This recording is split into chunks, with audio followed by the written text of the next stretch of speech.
Last week on Angelo's Motorcycle, we kicked off the 6 motorcycles, 600 miles, one long weekend with rides on the 700 CLX 450 SS and the ZX-10R. This week we're continuing the fun with the KLX230S, the Harley Davidson Softail Slim, and the CFMOTO 650 Adventura. Stick around.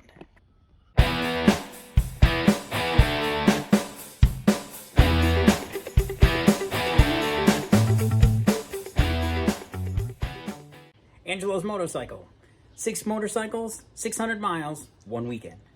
I just returned from the ZX-10 run, and I'm about to take out the KLX230S. It should be very interesting riding these two motorcycles 100 miles back to back, since about the only thing they have in common is that they're Kawasaki's. They have 2 wheels and they're green. Everything else is completely different. The horsepower, torque ratings are completely different. The riding style is completely different. These are 2 totally different motorcycles for 2 totally different missions, really. So now I'm going to go and I'm going to put 100 miles on the KLX230S, and I'm sure I'm going to have a good time doing it. It's just different fun. All of the motorcycles are fun, just each of them is different fun. And this enables me to, analyze them, see how they fit in their missions, doing these type of rides, and we could talk more about that later. The Kawasaki KLX230S is a beautiful dual sport. I really love the green. It has 233 cc's, features 20 horsepower, 15 pound-feet of torque, weighs in at 297 pounds with ABS, has a 2.0 gallon tank, 32.7-inch seat height, $49.99 for the non-ABS, and $52.99 for the ABS variant, which you see here. Well, Angelo's Motorcycle. 6 motorcycles, 600 miles, one long weekend. I'm out on the Kawasaki KLX230S. I like the S model because it's good for short guys like me. I'm only 5'7", so being able to sit comfortably on an enduro, a dual sport, is always a plus. I like the Kawasaki paint scheme, the Kawasaki green. I have the same KRT scheme on my Ninja 1000, which I like very much. I like Kawasaki green. What can I say? So we're just heading out of Saratoga County into Rensselaer County. This particular route is going to take us onto the fabled Route 2 in Massachusetts. Little 100-mile jaunt. We actually have 101 miles left now, 2 hours 33 minutes, which would have been a torturous ride on this motorcycle before I upgraded the seat. I changed the seat to a seat from Seat Concepts, because all enduro dual sport dirt bike seats aren't really that great. Most factory motorcycle seats aren't really that great. They're too soft, at least for my own personal opinion. The only motorcycle I ever had that I didn't have to change the seat was a Goldwing. The stock seat on the Goldwing was perfectly fine with me. So a lot of guys do change those up as well. So it's just a matter of personal preference. I prefer a harder, firmer seat. I have had Corbin saddles in the past that I have enjoyed very much. The Seat Concepts makes a really nice package for this. They just send you the foam and the cover, and you take the stock cover and the stock foam off, retain the factory seat pan, which I actually kind of like because nothing fits like the factory seat pan. And then you apply their foam and recover it with their cover, and you've got a Seat Concept seat. And I'll include a picture of it here if I think of it. I'll put it right here. Bing! It's a picture of the seat that I am sitting on right now, and I'm anticipating 2.5 hours of wonderful fun. Now, even though this is a 230 and I am in a 55 mile per hour speed zone, I am able to maintain speed. I'm going 58 miles an hour according to the speedometer presently, though that is not accurate. Japanese motorcycles and the Chinese motorcycles as well, CFMOTO, Kawasaki, Yamaha, Honda, every single one I've ever had, the speedometer indicates faster than you are actually going. So I always check them against a real GPS, and sure enough, this motorcycle is 4 to 5 miles an hour faster on the speedometer than I'm actually going. It's important to keep that in mind because you don't want to become an obstacle in traffic. You know, traffic is moving 55, 60 miles an hour. You're going 60, but your speedometer says 55. Or if you're going 55 and you're actually going 50 because your speedometer says 55, you know, 50 miles an hour on a highway, you could be an obstacle. So when you get your motorcycle, I would recommend double checking your speedometer to your GPS for accuracy. Those GPSs on the phone are awfully accurate.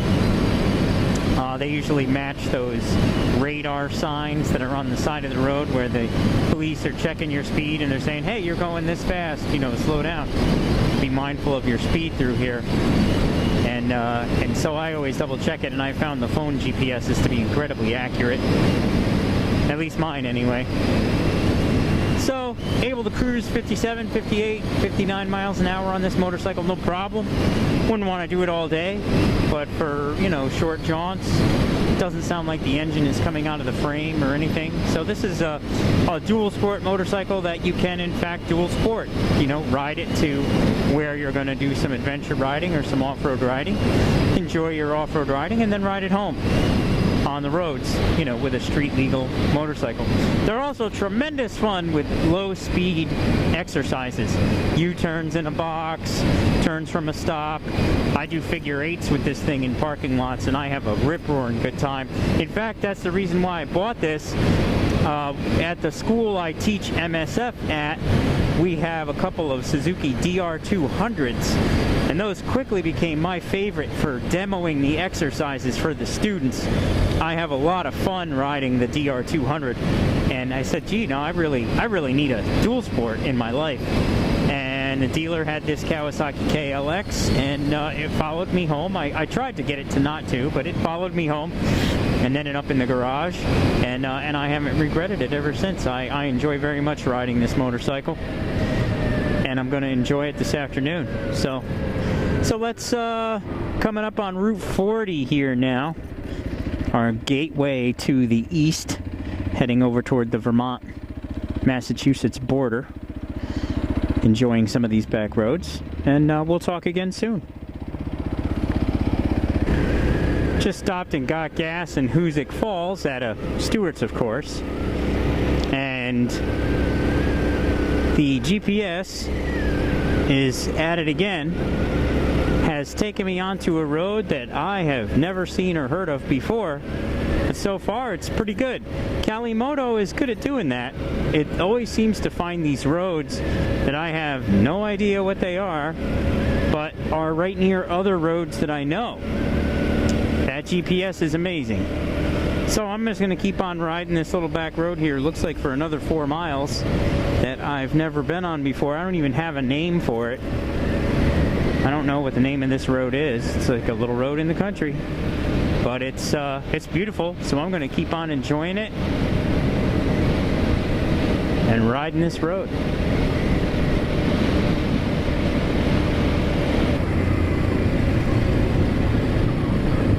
Well, that was a nice road that I had absolutely no idea ever existed before CFMOTO showed it to me. That was fun. And now I'm on Route 7. No kidding. It's kind of fun when you find those roads that you've never seen before, and they pop out someplace where you know where you are. It's like, wow, I didn't know that came out here. And crossing the border into Massachusetts. It's a little nippy up here at the top of this hill. Temperature's going down about 10 degrees from when I was at the base of that big hill. Big 10 degrees, big noticeable difference. Welcome to Massachusetts. I would not want to bicycle up this hill.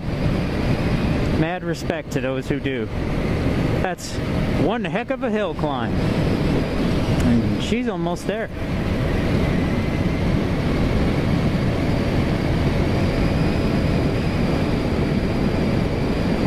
I can feel the warm air already as we're descending from the top.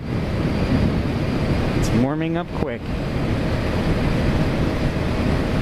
Amazing how you can feel even subtle temperature differences on a motorcycle in the wind.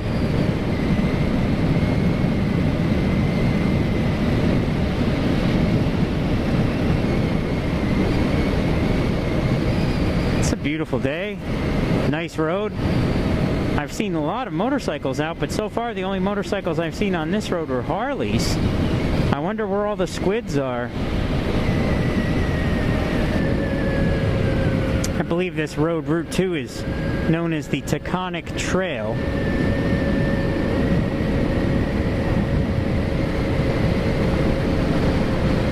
It sure is nice, that's for sure.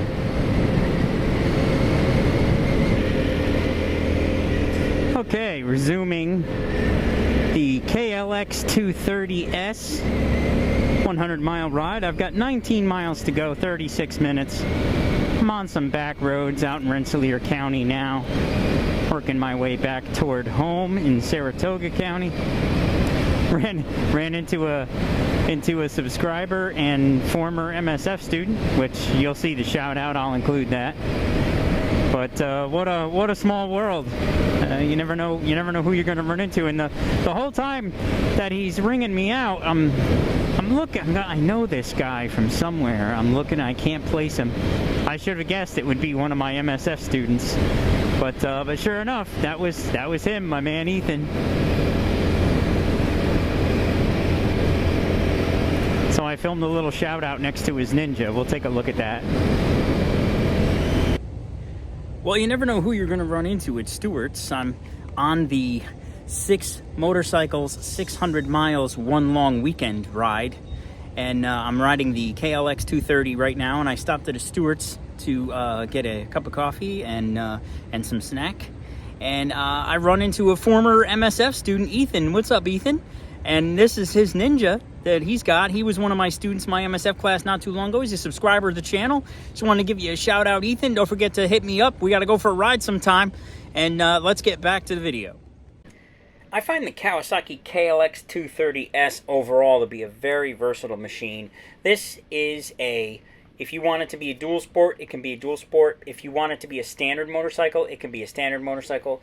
If you want it to be a parking lot fun toy, something like a Grom or a CFMOTO Papillo, those little 125cc bikes that are lightweight and flickable and fun to do low-speed maneuvers on, this can be one of those as well. So if you're in the market for a lightweight, standard, dual sport, parking lot toy, or just a standard motorcycle to run around town, you cannot go wrong with a Kawasaki KLX230S.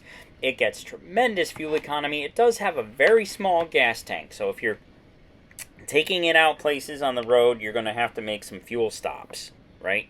But it's a beautiful bike. It's a lot of fun to ride, and like I said, for an around town standard bike or a commuter, it gets great miles to the gallon.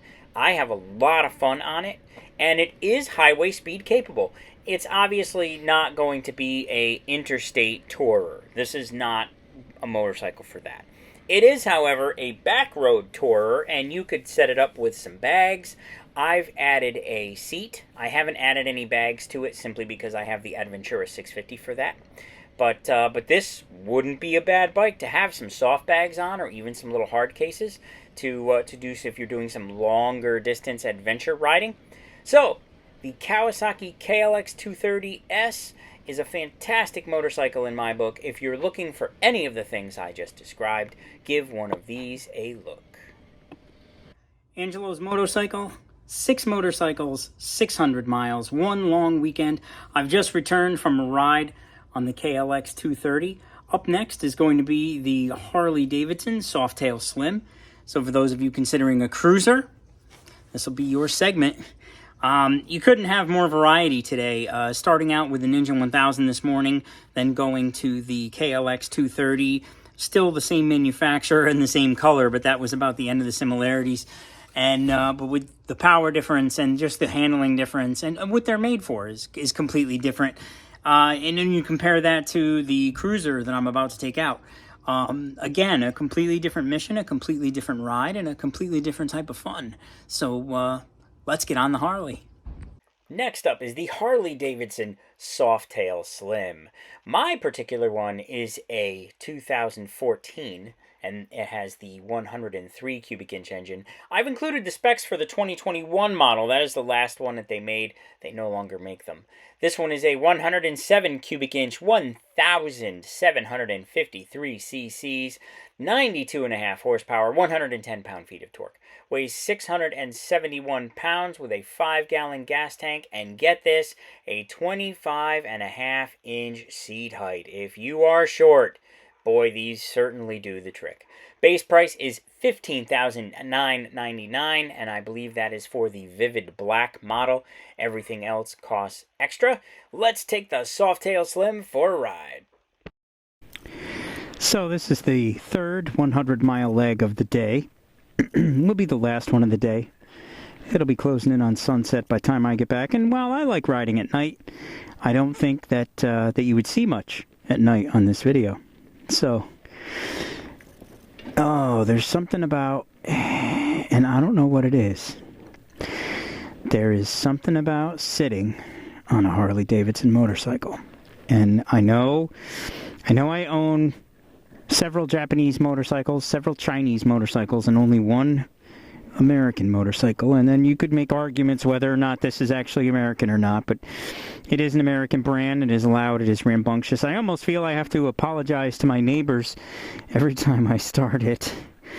But I gotta say, just as soon as you sit on it, there is something that is intangible. Something, there's a bond, there's a brotherhood, there's a feeling, there's history, there's, especially this one. This particular one is the Softail Slim. This is the one that Captain America rode in the Avengers. It has a very classic look, which is why I own it. And it has a very classic feel. And we'll talk more about that once we get going. I just wanted you to hear this thing start.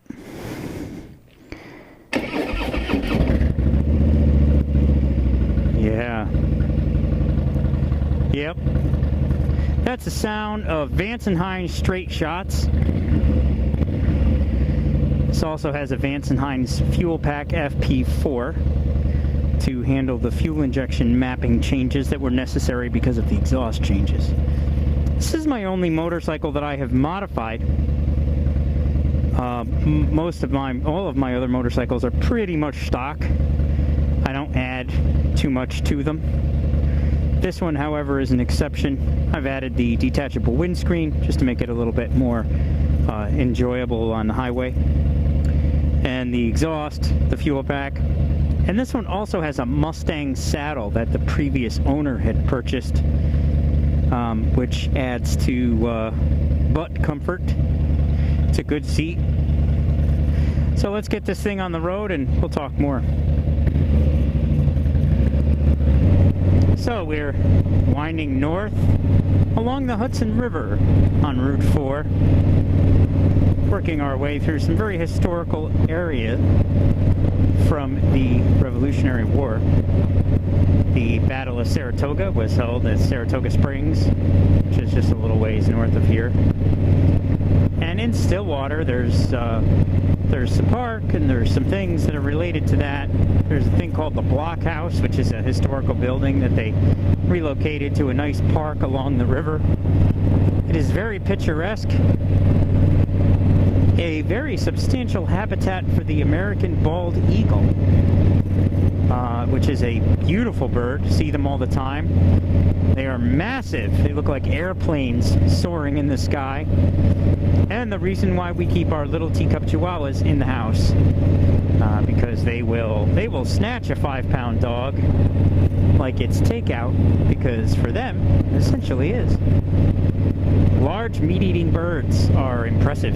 That's not a chickadee, that's for sure. You see them fishing. I remember one day it was in the early spring, and there was a dock that had broken loose from somebody's mooring, and it was floating down the river. And these two eagles are floating down the river on it like it's a boat.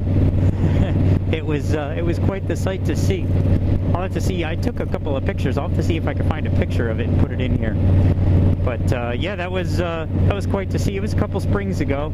But the American bald eagle habitat around here has been very successful at repopulating the species, and largely in part thanks to the beautiful Hudson River, which is running very high because of all the rain we've had. So the Harley Davidson Softail Slim, as I mentioned, is the one that Captain America rode in the Avengers. This particular one, as I said, I've outfitted with a louder exhaust, the Vance & Hines straight shots, and they do have a baffle in them, albeit not much of one. And the Vance & Hines Fuel Pack 4 keeps the fuel injection computer running. As I said, I've also added a seat and this windscreen for some added comfort at highway speeds. This machine is a motorcycle that immediately after buying it, I spiritually bonded with it. And this motorcycle and I don't know what else to say. There is a Harley Davidson mystique, and there's countless documentaries and shows and people who are a lot smarter than me trying to hypothesize, you know, what is this bond that people have with these machines? What are these machines and why are they so special? And I would submit to you that I don't know why. I know that I own one, and I've owned one in my fleet for many, many years. I've always had a Harley Davidson motorcycle ever since I rode my cousin's Harley Davidson when I was 22 years old. I had a Suzuki RF600R at the time. That was my only motorcycle. I just graduated college. And my cousin lent me his 1200 Sportster for the weekend. And that was the end of that. I fell in love. And at the end of that weekend, I went to my local Harley Davidson dealer and made sure that I had a Harley Davidson in the garage. And there's been at least one, in my garage ever since. And that was 30 years ago, almost 30 years ago, so a long time ago.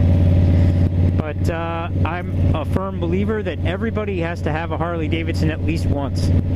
And even if you don't keep it, or for whatever reason you choose a different route, I'm a firm believer, and there is a seat for every butt and a butt for every seat. There's no such thing as a bad motorcycle. There are pros and cons to these motorcycles. Every motorcycle has good and bad, and it's all about its mission, which is why 6 of them have found their way into my garage, because I have one for whatever my occasion is, whatever my mission is that given time. There's a motorcycle for it. Now, you can get some motorcycles that can cover many, many missions. I used to have a Kawasaki Concours 14, which is a sport tourer, and it does sport biking very well, and it does touring very well, and it's a fantastic machine. Some people like the Ducati Multistrada for the same reason, which I have secretly always lusted over but never owned. Some people feel the Goldwing is a effective sport bike as well as touring bike. I would submit to you that that's kind of a reach. I know that it has a sport bike frame and sport bike-like handling and feels really good. I've owned several Goldwings, and they are fantastic machines, but I don't think it can sport bike as good as a sport bike can. So that's just my own personal opinion. So getting back to the Harley Davidson Mystique, there is something about these bikes. There is a sound and even a smell. This motorcycle gives off an odor in my garage that no other motorcycle does. And if you've been to a Harley dealer, you've smelled the smell. And if you've had a Harley in your garage, you've smelled the smell. And I have no idea what causes it, no idea what it is, but I love it. I love the sound, the feel, the look, the sound. Like I said, the sound, the feel, the look, the smell, everything about a Harley Davidson. The fit and finish on these motorcycles is impeccable.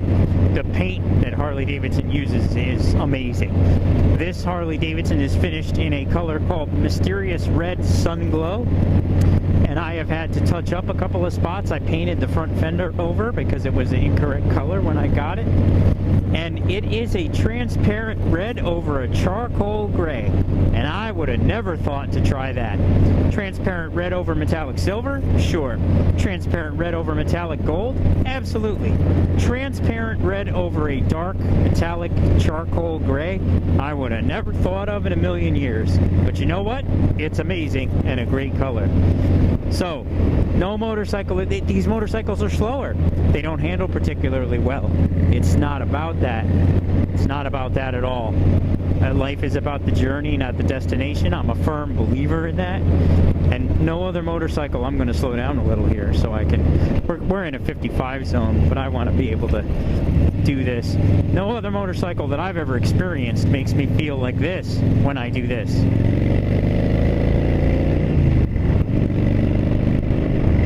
That is incredible.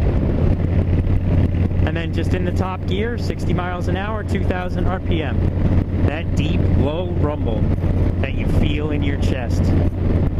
That's the Harley Davidson Mystique. Right there. That's what it's about. So, I'm going to shut up and let's enjoy the ride.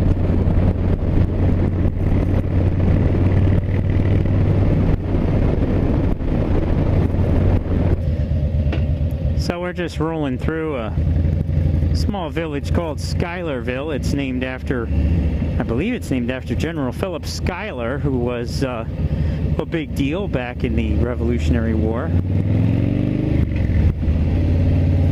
They used to call it Old Saratoga. It borders Saratoga Springs on the east side. And it's kind of a center point for a lot of really great roads. Route 4 and 32 runs through here. Route 29 runs through here. And there is a beautiful Stewart's that has a horse painted up like a cow in front, because the cow is kind of Stewart's thing. And obviously Saratoga is all about horses with the Saratoga racetrack and the horse racing season, which comes every summer. We're crossing the Hudson River now, and this will put us over into Washington County, the town of Easton. We will continue on this wonderful ride. It's going to be a great evening.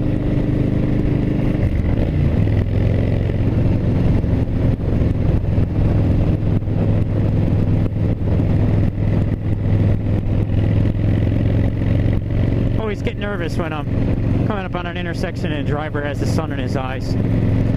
I had several escape routes planned out at that exact moment, including being able to stop, hopefully, if I needed to. Or at the very least, slow down enough so I can make that corner and go down that road.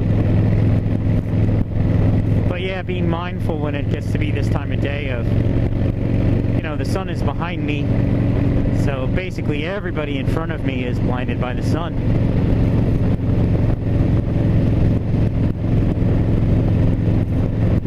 Got to keep that in mind as you're riding sun position this time of day.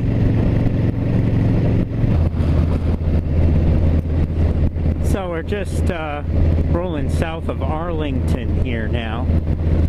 Stopped at Stewart's in Arlington, Vermont for a little snack. Now we're coming down on 7, which is a really nice road, down into Bennington.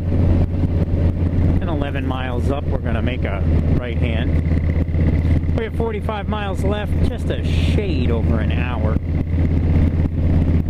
which will put me home just before it gets dark, which is rather good timing. I don't mind riding at night, but I don't think the video quality will be very good. So we're definitely approaching dusk in the shade of the mountains. Hopefully this video comes out good. It sure is beautiful countryside over here in Vermont with wonderful roads. There's some excellent riding in Vermont. Vermont 100 up to Ludlow, fantastic road. I don't think there's a bad road in the whole state, to be honest. And then they've got plenty of adventure roads. If you're into dirt and gravel roads, there's plenty of those. I always seem to find them when I'm over here on a sport bike. Never seem to find them when I'm over here on my adventure bike. It's just Murphy's Law, I guess. But we'll continue the ride, and I'll check in with you in a bit.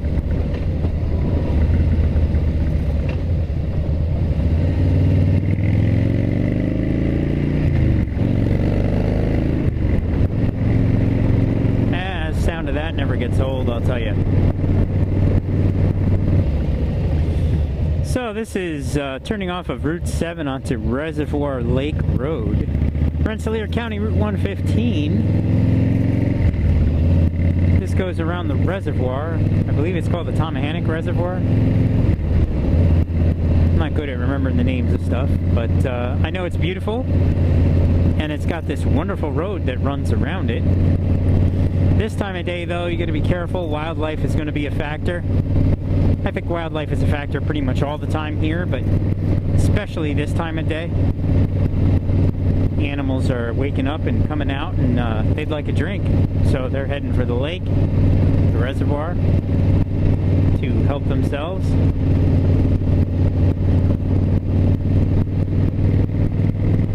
So I take it easy through here. I'm not in any hurry. Got plenty of time, plenty of daylight left. I should be home half an hour before it gets dark. And even if I had to be out after dark, that's not a substantial concern to me, though. I do have a tinted shield on, which is not ideal, but I can still see fine. I wouldn't want to be on this road in the pitch black with this tinted shield, but it'll be a long time till that. There's going to be an hour till it's that dark out here.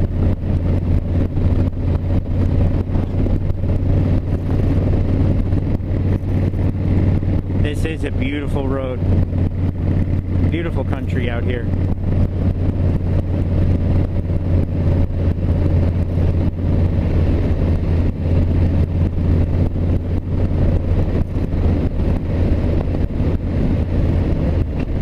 So to sum up, if you are looking for a cruiser, give the Harley Davidson a look. They have many different models for many different missions. The look, the sound, the smell, the feel, the mystique of the Harley Davidson motorcycle is something that no other manufacturer has been able to get or to duplicate, in my opinion. And again, that's just my opinion. So if you're looking for a cruiser, definitely see if you can throw your leg around one of these at your Harley Davidson dealer and give it a shot.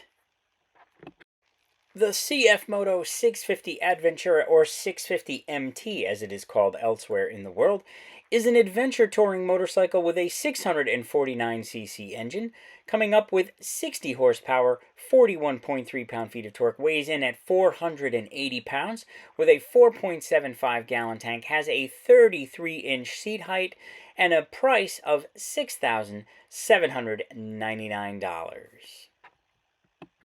Angelo's motorcycle, 6 motorcycles, 600 miles, 1 long weekend. I've got the Adventura 650 over my left shoulder, and we're about to do a 100-mile ride on that. Let's go. Angelo's motorcycle, 6 motorcycle, 600 miles, 1 long weekend. I am once again finding myself winding north on Route 4 and 32 along the Hudson River. This 100-mile ride is on the CFMOTO 650 Adventura, as it's called here in the States, also known as the 650 MT in other parts of the world. This motorcycle is what I basically use as my Goldwing. For years I've had Goldwings, and I was a big heavy guy, and I've lost a bunch of weight, and the Goldwing just became too much. It wasn't enjoyable for me anymore. It wasn't comfortable for me anymore. I know that sounds crazy, but it was not. And it was just too big and too heavy and too hard to push around the garage and took up too much space. So I was looking for something that was an adventure tourer with hard bags.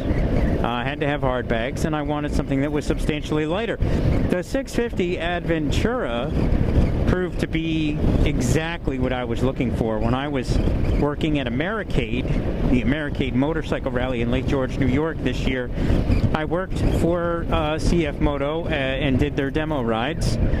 And I got to ride everything that they have many, many times.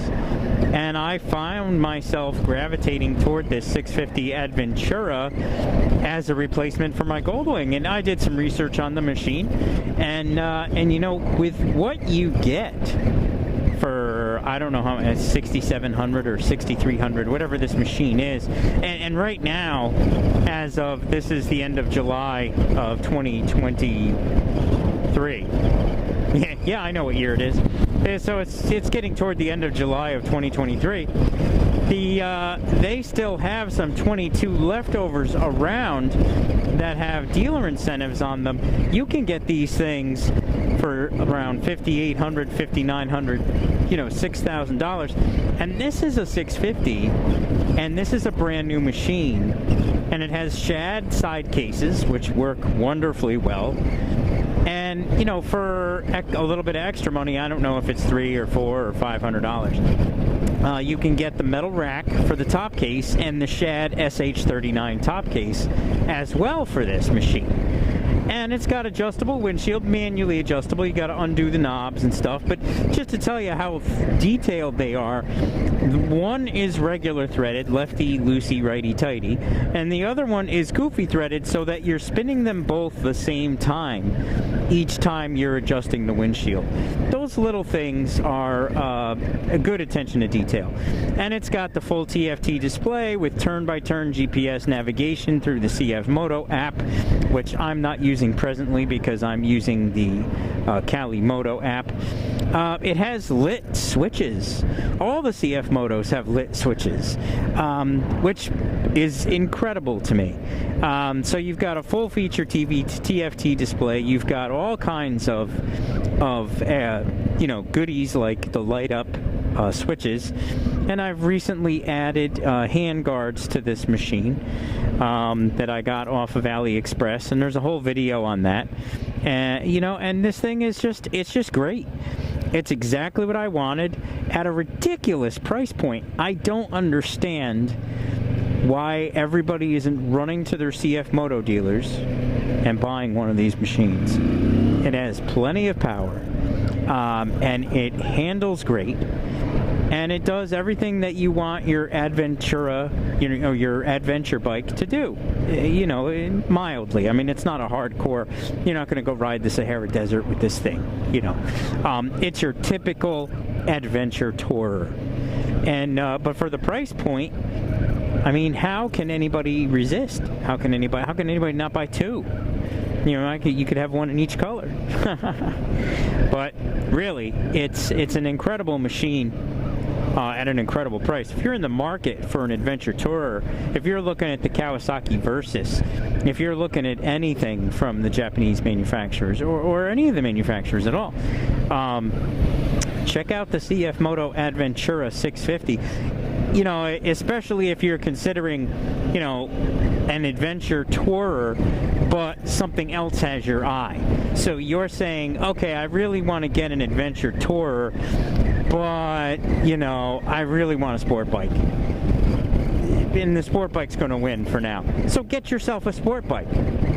But get yourself a sport bike that leaves you a little bit of money in your budget where you can pick one of these up too. And then have your sport bike and have your adventure tourer.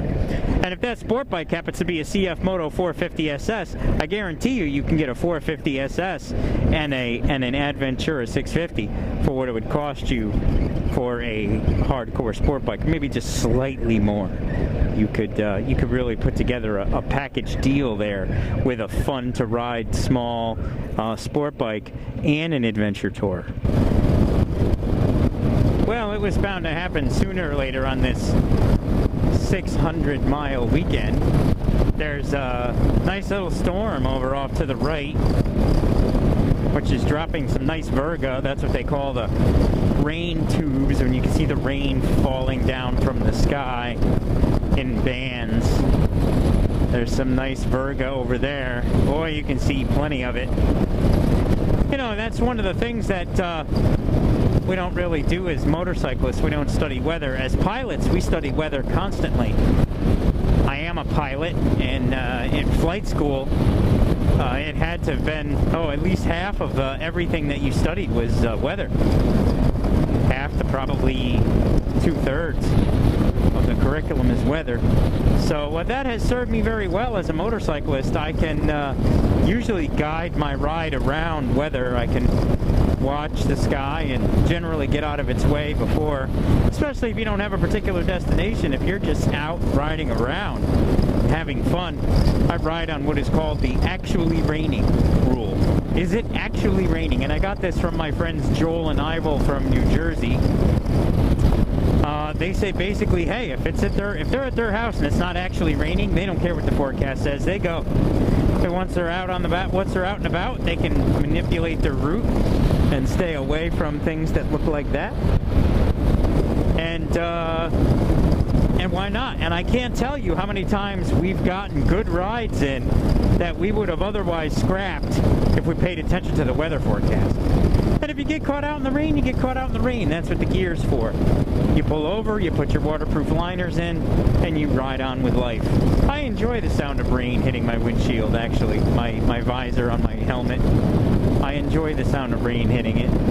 So, anyway, had to happen sooner or later, but we're going to skirt right around that bad boy, and I think we'll be able to stay pretty much dry. So, let us continue. So just rolling through Greenwich, New York now. Just stopped at Stewart's to gas up and to let the rain that is right ahead of us get a little bit further ahead of us, so that we don't run right into the back end of it. Everything is wet, but the sun is out, and I can handle road spray, no problem. I can handle rain too, but I like to stay out of it if I can, just by altering my time a little bit. So this is one of those little towns that's like really cute and has no idea that it's cute. So like, here is a band playing at a pavilion in the park, just randomly. It must just be the Monday night thing to do.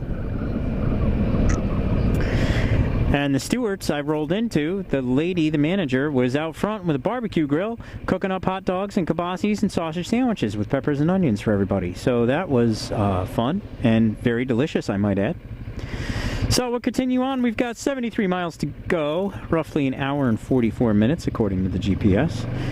And we're just going to put some miles on this Adventura 650. The miles are very easy to put on this machine. It's a very comfortable machine. Rides great, beautifully. So wet riding, obviously, we've got to slow down. Take into account the fact that you'll have less traction on the wet pavement, especially the first 20 minutes or so when that water is mixing with the oil on the roadway. But also keep in mind too that tar patches and painted lines, they become very slippery when it's wet. So slow down, take it easy, and watch out when it's wet. What a beautiful day with the sun behind me and the sun reflecting on the green and the dark clouds in the distance. It's very cool, very surreal. This is a beautiful ride through the countryside on the 650 Adventura or 650 MT, depending on where you're from. A great machine, one of my favorites in recent years, especially given the price point. I mean, it's just unbelievable. Can't believe that they sell this machine for what they sell it for, and it's fantastic. And I've got one, and I'm real happy, and I think I'll probably have one for a while. All right, back to the riding.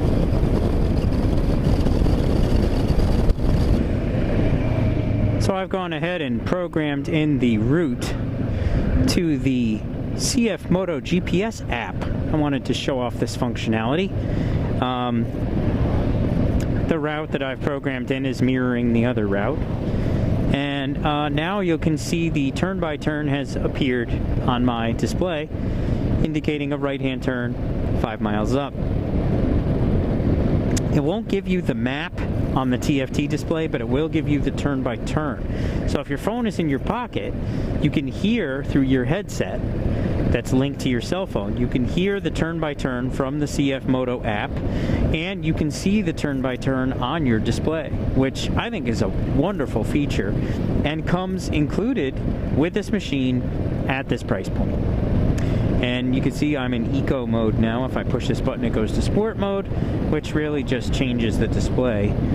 There isn't a change on this screen, but if I were to go back, that's the eco mode screen, and that's the sport mode screen. And this is very easy to change on the fly while keeping your eyes up and constantly continuing your scan for safety reasons. And then if you go back, should take me right to the turn-by-turn, down to navigation, enter, and I'm back at the turn-by-turn. Now my 450SS also has this feature, as well as the 450SS has the ability to control your music and your music volume. It'll actually show you what song is playing on the TFT display, and you can change it with the buttons on the motorcycle or the buttons on your Bluetooth headset. It's pretty wild. And then it will pair to a phone, or you can actually pair your headset communicator to the motorcycle, and the motorcycle will run everything through itself to your Bluetooth communicator that's in your helmet. It's pretty wild, all at this price point. The 700 CLX Sport has none of this.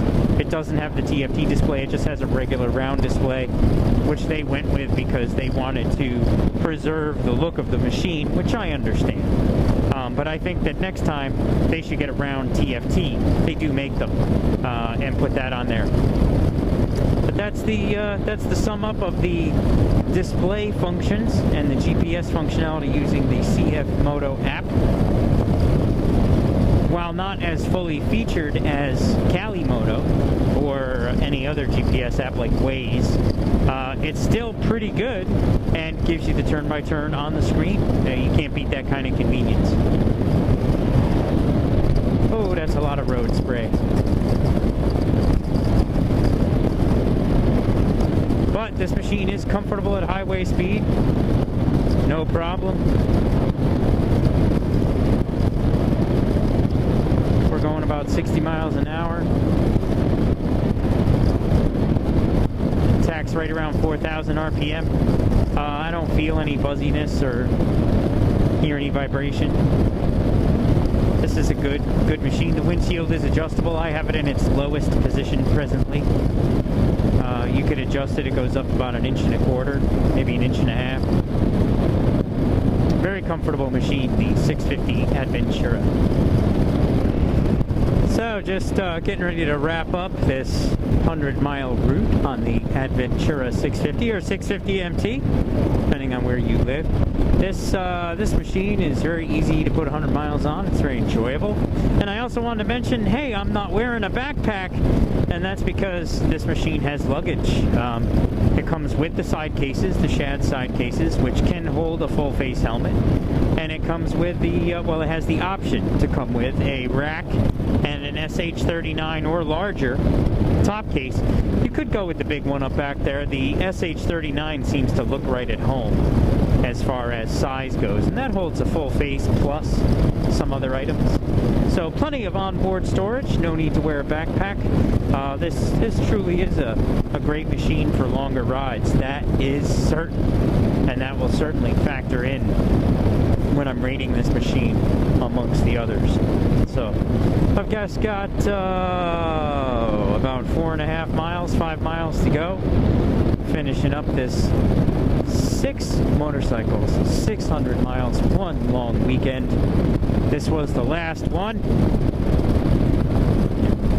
I saved the easiest to ride long distances for last on purpose, because hey, I just did 600 miles in just a few days, so, which has been a tremendous experience. It's been a lot of fun. And now let's go for a recap.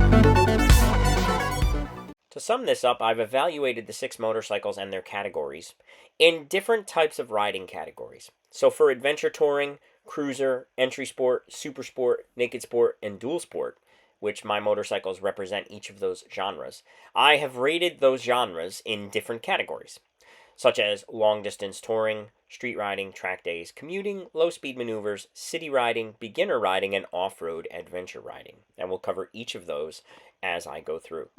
For long distance touring, obviously the adventure touring bike wins out in my stable, the CFMOTO 650 Adventura.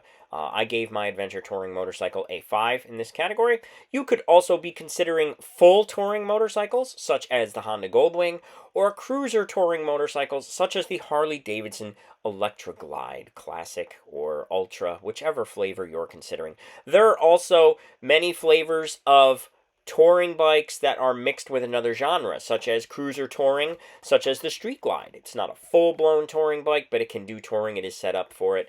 Or things like the Kawasaki Concours 14, which are sport touring motorcycles. It's kind of like if a Honda Goldwing and a sport bike had a baby, right? It's kind of sort of what sport touring is. There's a lot of motorcycles that are a cross between the two different genres, and they would score very well in the long distance touring category. My cruiser, the Harley Davidson, got a 4, as did the KLX230S Dual Sport. This is because some dual sports are set up for long distance touring riding.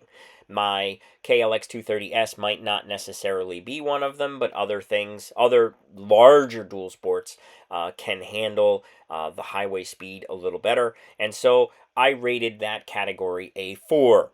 Same thing with cruisers, gets a 4 because just about any cruiser can handle long-distance highway touring, even if it doesn't have the luggage or a windscreen. Those things can be added and customized to the cruiser, and you could ride it. But they typically can handle highway speeds just fine, so they get a 4.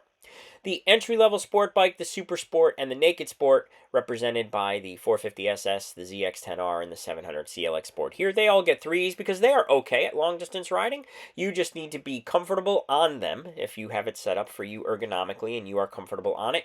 And then you just need a really big backpack or maybe some soft luggage. They make soft luggage that can attach onto the bike and come off. It is Velcroed on, attaches to several attachment points, goes under the seat, over the seat, whatever. But they have soft bags that you can put on, and you can take the sport bike on a long-distance touring ride. It's kind of jamming the square peg in the round hole, but it can be done, and so those motorcycles earn a 3. Street riding, which is what basically comprised of most motorcycling. You're going out for a couple hours, you're just going to do some riding on the street, whether it's backcountry roads, city roads, a mix.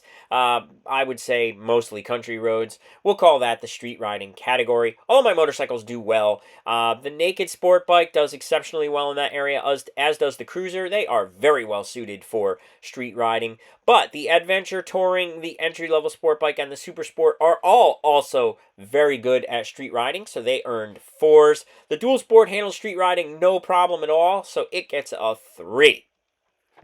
So for track days, which is basically going to a closed course racetrack, riding motorcycles at the full extent of their performance ability, or I should say the full extent of your ability.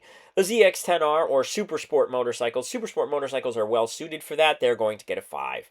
Sport bikes, whether they're entry level or any other flavor, are also well suited for this and can be a tremendous amount of fun. There are a lot of people that ride 400s on this track because they enjoy being able to get through the technical parts and enjoy the motorcycle on the track without speed limits. So that motorcycle, the entry-level Sport, represented by the 450SS here, earned a 4, as did the 700 CLX Sport Naked Sport bike. That gets a 4.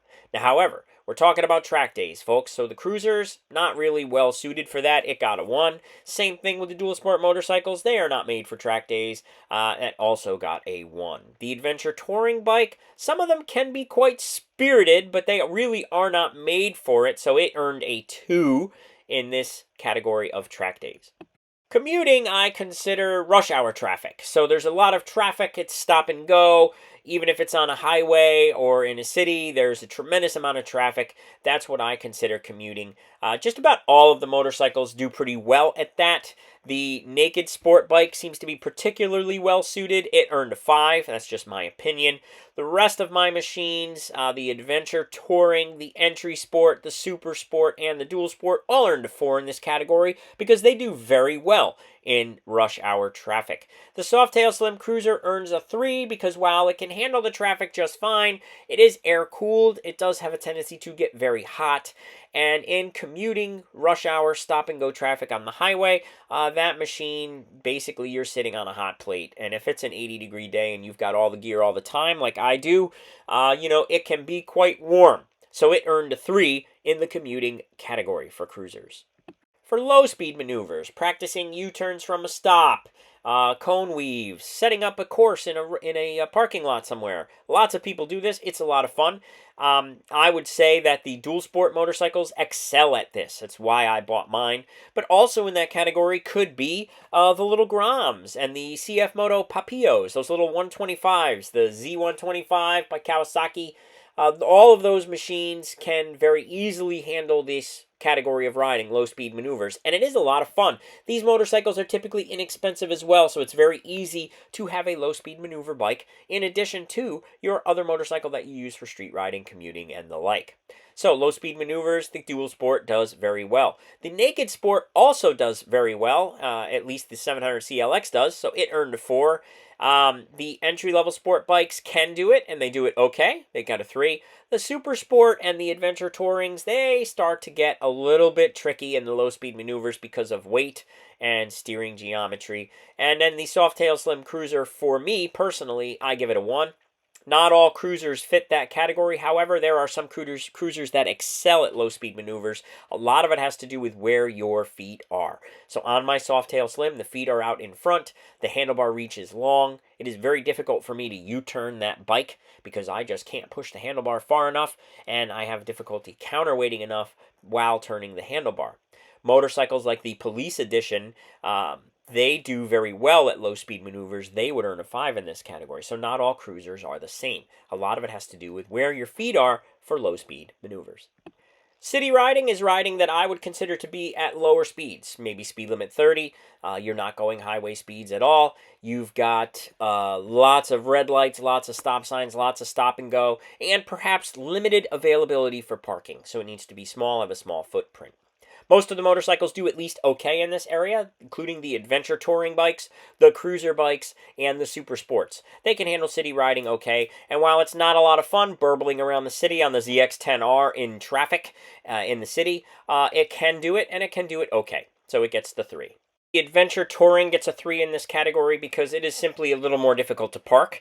Most adventure touring bikes come with big luggage. They're going to take up more space. So it's okay at city riding, but it takes up more room. So I gave it a 3. The Softail Slim Cruiser gets a 3. Again, for the same reason as commuting. It is a hot motorcycle. If it's a hot day in the city, you are sitting on a hot plate, stop and go traffic, red lights, stop signs, etc.